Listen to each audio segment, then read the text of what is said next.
Hello and welcome back to the channel. My name is Krashy, and today we're going to be diving into the final games for the day one Japanese Aeos Cup. Now, it's actually been a while since I've watched any like Japanese tournaments and things, and I don't really know where the meta has evolved to.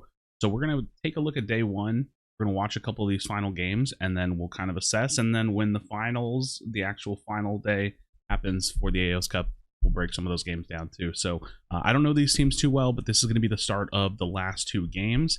And I kind of want to take a look at it. So we have the left side team, which seems like a much more kind of traditional looking team comp. They have like a Cinderace with no buddy barrier. They have a triple damage Lucario. That's decent. Like as far as like builds go, we're pretty comfortable with that. Full tank Snorlax with the X speed. Pretty standard looking Ninetales build, running the X attack, and then a pretty standard Hoopa build. As for the right side team, we have a stacking Mr. Mime, which is interesting. And none of this is locked in just yet. This is just where I paused at, so it might change. Stacking Greedent, stacking Talonflame. So lots of stacking Lucario. Everybody on this team is stacking, except for the Wigglytuff, which is running like a really standard full tank build. And they have a couple of goal getters. So presumably very score comp heavy, lots of score shields, lots of potential to get scores in. Actually, every single one of them has a score shield, so you can already see that's going to be score comp focus. So let's go ahead and dive into this, and we'll see how these games go. All right, like I said, wanted to leave a little bit of time on the clock, so just in case they do swap their picks, because they're not all locked in, but I want to see the builds too. So left side team looks like a team comp that's like in response to score comp, whereas right side team looks like it's leaning into score comp. So go ahead and skip a little bit forward.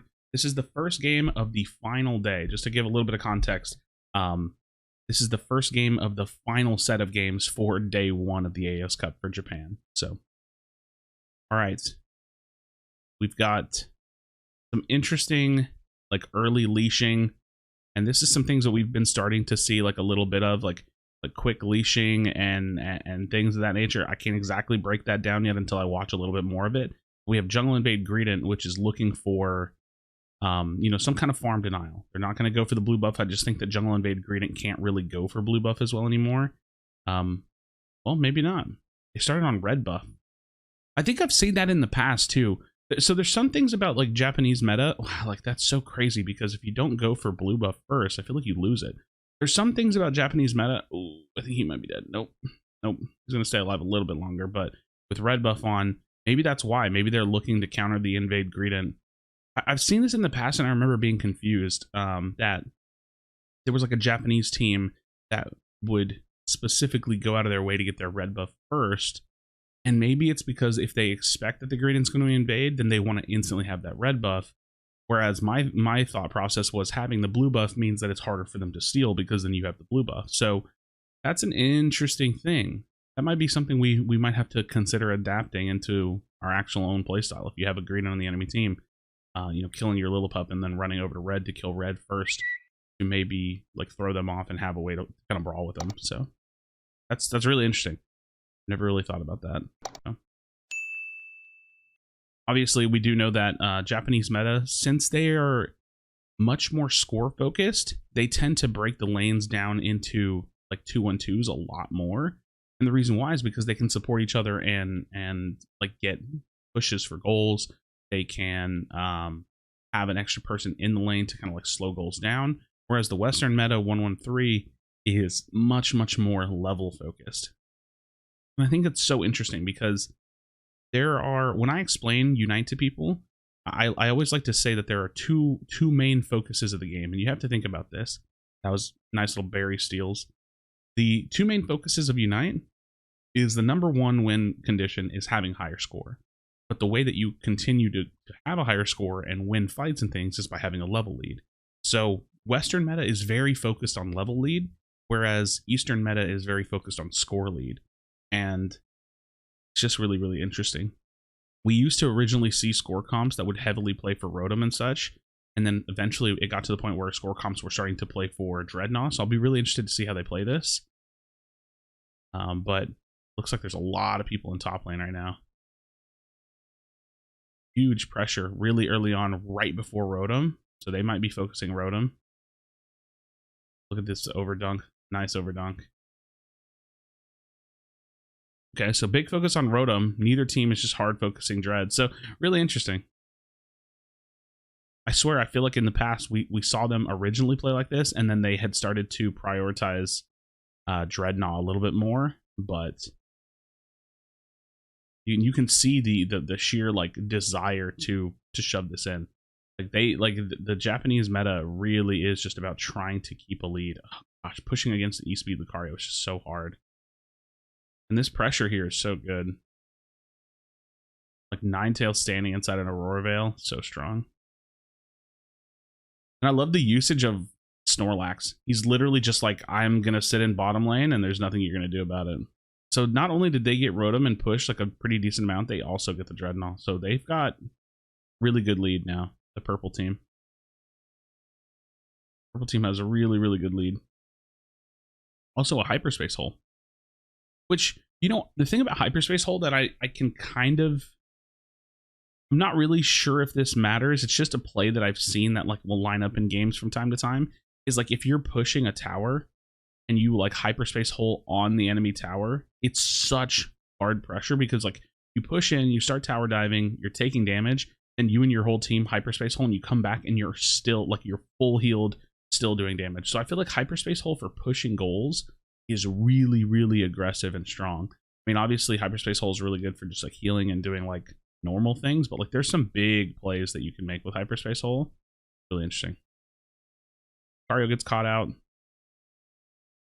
Level wise, just like looking at it, purple side team has like a small noticeable lead, but it's not that bad. And the score lead is like small. Like you can see the 5-minute call out is close battle. Still being at close battle right now. Or normal lead now. Gradient using a score shield. You get that in? Nope. And that's Snorlax block for you right there. Struggling to get the 18 in. He's still gonna get it in, which is annoying, but like still get it in. Purple side team gets the Rotom again. So this like kind of like it's weird. They have like a score heavy, and this is, we've talked about this in the past. I know I've said this exact thing in videos in the past, but I can't think of when. It feels like part of the Japanese meta wants to play very score comp. Like when I say score comp, we're talking they all run score shields. They have some goal getters. They're pushing for scores. That is that was like the original strong Japanese meta. Now what feels like it's happening, and you see it from the purple side team, is they're running like a team fight comp. They are. Look at their comp. They're running a tank. They're running 2 attackers, an all-rounder, a supporter, but they're playing score-heavy style. So it's the focus. Look at this. Look at this push. This push is crazy. They're playing so aggressive, and they want to push this in, but they have a team fight comp, right? Like they don't just have some like hodgepodge of fast-scoring characters, which ultimately I think will lead to them just being able to win more fights. Because they do have a Cinder, they do have like a Lucario and a Ninetales, and so even if they're scoring and playing aggressive on Rotoms and things like that, it's probably better for like their end game, their like mid to late game, to be able to have a team comp that can actually like fight and do well together. I mean, that said, I think like hard pushing tier 2s is still dangerous, and it's just really interesting to see how like hard they want to push. But the orange side team actually has a score lead now, and that, again, that's the strength of like heavy score comp, is that they are just scoring, and they're just scoring. They scored a bunch of points on that bottom goal. Okay, so third dread is up. I think it's third dread, last dread, whatever you want to say. I guess that's technically second dread. You can see it at the top right. Purple side team has gotten every single objective. The irony of that is that like they've gotten every objective and they have a level lead, but they're not winning like as far as score goes. That's really, really interesting perspective, right? Like we can see that 2:28 on the clock, final stretch is coming up. There's a Rotom up. I'm surprised nobody's just like hard rushing this Rotom. Maybe posture for it here in a bit. Extra levels. The purple side team has been like dominating all game, and you can see they don't even have a score lead. Like, so bizarre, you know? No one went for this Rotom either. He's just waiting to counter the back cap.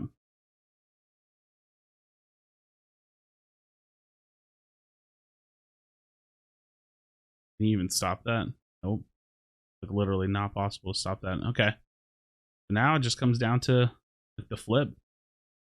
Kind of have to. You either have to like full on team fight or go for flip. And you can see since they have that open goal zone, they're looking to push with it. Ooh, that got a little close. That was high. They get it. Okay, so orange side team is going for full scores. You can see the wiggly posturing for it. You see them pushing out that top lane, where purple side team gets the zap. Minute 20 remaining. Are they about to ult? Is the Hoopa ulting, pulling in base? Can't really stop, so they're pulling them in base. Hoopa goes back to base to try to use the rest of the Hoopa unbound. Trying to stun and things. So they take lead with zap. It's just such a mess. These games are so messy, man. It is such a mess. Like, purple side team has taken lead. They have to stop these scores, though. Okay, so they're winning by 5.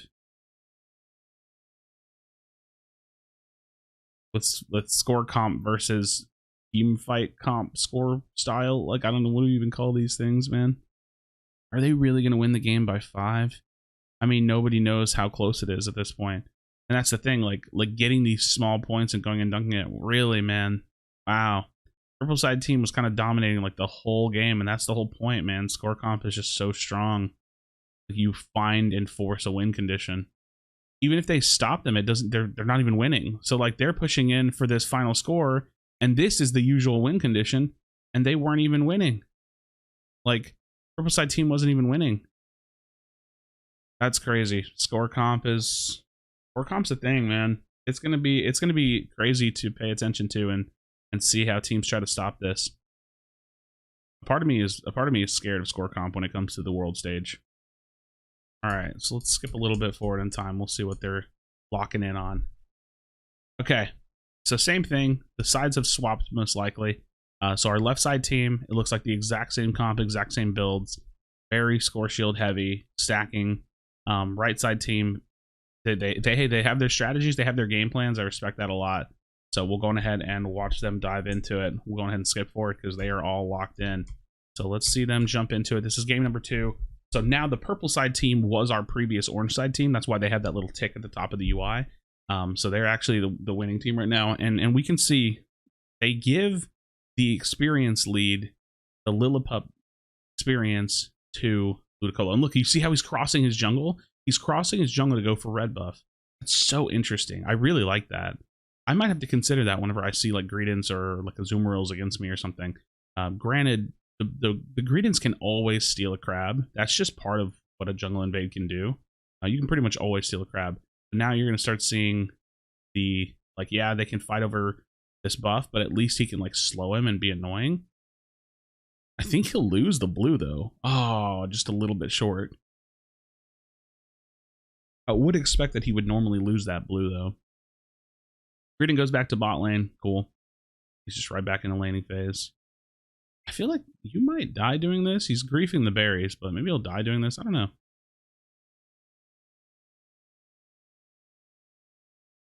All right. The jungle influence in the top lane. They send the Ninetales top to deal with it, and they keep the Snorlax bottom. So they've got their like defender straight holding a lane, and they have the heavy push style in top lane.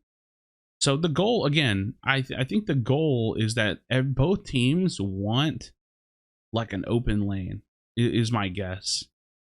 So they try so hard to just consistently push and get these heavy leads if they can. Try to get these scores in.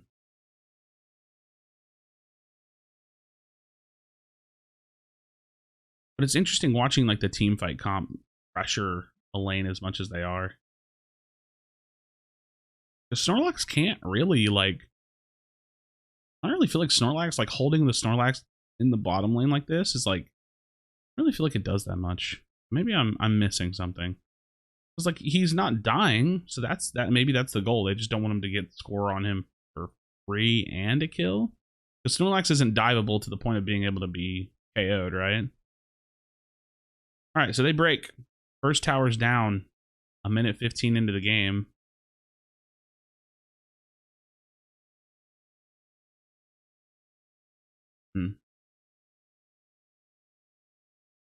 Okay, so Mime's dead. So interesting, man. These games are so all over the place and scrappy. This is always what it feels like when you watch a bunch of score comp play. All right, first set of objectives are coming up. Let's see what they decide to do. I think that the Snorlax will probably stay bottom, and they may send the Ninetales top. Might be the same way with the Greedent, maybe, or they'll just keep him here. Alan's back capping behind him in the lane. Just getting, I mean, that's a full 30, so it gets the full 30 in. They're just insta-shredding this. The Mime is there, so they get it, though. Okay. So Orange side team gets it. We'll see how aggressive they are. They have the, they don't have a Hoopa Unite. It's too early for that, for a laner to have the Unite. Level 9, the only level 9 in the game right now is the Orange side Lucario, which is crazy. I wonder if they'll push with this. So here's what I was talking about with that aggressive push with the hyperspace hole. Like, you can get really aggressive and then pop into the hyperspace hole and then come back out of it. Okay, there's the Unite coming up from the Lucario. So again, hyperspace hole aggression. Look at this. They step into it. They pop out. Lucario stayed out. So they can be aggressive. Granted, the Rotom is dead. These tier 2 dives, man. These tier 2 dives are so interesting because I feel like we rarely see them ever actually confirm and push it all the way in, but they try it every time. And as far as like playing for experience goes, we know that doing stuff like that is going to give a ton of experience in catch-up experience. But I don't know. They try it every time, man. They try it every time. Orange side team, again, still playing super score heavy. They get the Dread. They've gotten the Rotom this game. So they're doing incredibly strong, and it's the same thing, right? Like, this is exactly what happened last time. They're playing and winning like all of the mid to early game, but then if the purple side team continues to do score comp stuff, it just like doesn't matter. So I think it's crazy to watch how the orange side team, which was the purple side team last game, can kind of like dominate the whole game and then still potentially lose. Just because of like score comp win conditions. Like, the whole thing with the full score comp is just keeping your score as high as possible so you can make that one final push. So their goal is going to be trying to knock out that bottom tower, would be my guess. Obviously, they're going to put scoring wherever they can, but like this tower right here, they need this gone, right? Like, you're going to see Mime focusing it. You're going to see maybe the Greedent trying to focus it. Second Rotom's up. With 4:41 on the clock, if they kill it soon, there will be a third. So if they kill it at 37, so at 2:37, there'll be another one that comes down. So plenty of time, like 30, 35 seconds for them to kill that third Rotom. Let's see this push here. Presumably have a bunch of Unite moves. And this is where Rotom pushing is really, really impactful, because now you have that usual Dreadnought, like second Dreadnought with Unite move fight. But this fight's going to happen with Unite moves over the Rotom push. This is where actually pushing a Rotom makes a ton of sense to me, because you've got tons of Unite moves and you can be really, really aggressive, and this is where you can, and then you have the hyperspace hole on top of that, so pop in, they get their heal. I don't know if they have any more Unite moves, but they're being really, really aggressive. We'll see if they can get a payoff for this, because it still just feels like it's respondable, right? Like, you can respond to this kind of a push. So purple side team holds it down, and Snorlax gets a little bit of score in, but he's gonna die. There's nothing he can do there. That said, purple side team again is taking score lead. So even though orange side team has secured every objective, even though orange side team has been being very aggressive, the purple team is like winning. It's the same thing we saw last game. Score comp is beating the like team fighty version of the score comp, I guess. I don't really know. So interesting to see how score comp just like reigns supreme. But the other thing too, I have to say it, I think it's so bizarre to see how little Dreadnought impacts these fights when you overfight, right? Like, or impacts the game. Like, when you get Dreadnought, you get experience, right? When you get that experience and you fight a ton and you lose those fights or you die, you're just giving the experience back to the enemies that didn't get it. So, like, if you look at the levels right now, like, it's either exactly even, or I actually think the purple team might have more level 12s. like, yeah, like the purple team is higher in EXP than the orange team is, and they haven't had a single objective secured, but they are scoring more and they're getting tons of kills. So with the way that these Eastern teams are playing, like, Dreadnought basically doesn't matter at all because they fight so much. Okay, so they hold this Rotom till 207 for the cap, or for the secure. We have Lucario on the back cab. Okay, so he whips around the back. Lucario's going to get the score in, maybe? Ooh, he doesn't get the score in. Okay, so he's got to brawl because that's actually hard to fight. They get the double point score off the Rotom, so now orange team is winning, and nobody's flipping right away, but they're using, look, you see that? Look, he buddy barriers, he goes aggressive, they're all pushing. They're trying to open up that base win con. You can see the Mime is postured for it. Wiggly's in the bottom. They just want a full score here. They're scoring everything. Now block. He's holding the gates. Orange team is naturally going to flip. Oh no, the Greedent steals. That's actually a travesty because now the orange team was ahead and they don't get the Rotom or the Zapdos. So, or the purple team was ahead and the orange team can't get the Zapdos. So now there's like no rebuttal at all, right? Like usually that becomes a trade. Like score comp goes and scores, and then like the other team will get the Zapdos and try to deal with it. The lead is, it's impossible to score that much without a full score comp team, right? Like if you're down 400 points or just shy of 400 points and you don't have a bunch of score shields with like Wigglytuff, I don't think it's possible.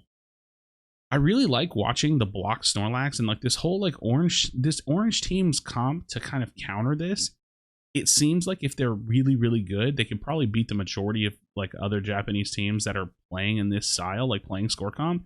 But whoever this like purple side team is right now, I just think that they maybe have this like mastered, right? Like the orange side team is just like struggling to execute their game plan against this kind of a score comp team. And score comp team having like, even with this block, like you can only block so much, right? Like, and even if he does hold this down, that's just not enough for them to be able to put it in. So the purple side team, again, they didn't get a single objective in either of the games. They're not getting any of the experience. They're just fighting a ton and winning fights and like trading experience back and forth. And then they're just playing fundamental score comp. Like score as much as possible, open up a base win con, and go shove it. And then on top of that, if you can secure a Zapdos, that's crazy. So friends, there you have it. That was the day one of the Aeos Cup for Japan. So I think it cuts down to like top 6, top 8 teams, somewhere in there. And we'll see some day 2 stuff. So I'll definitely check out some of those games. Friends, thank you so much for watching. Drop a like on the video. Subscribe to the channel if you haven't for future Pokemon Unite content. Definitely do appreciate it. As always, be sure to be kind of one another. Tell someone you love them. See you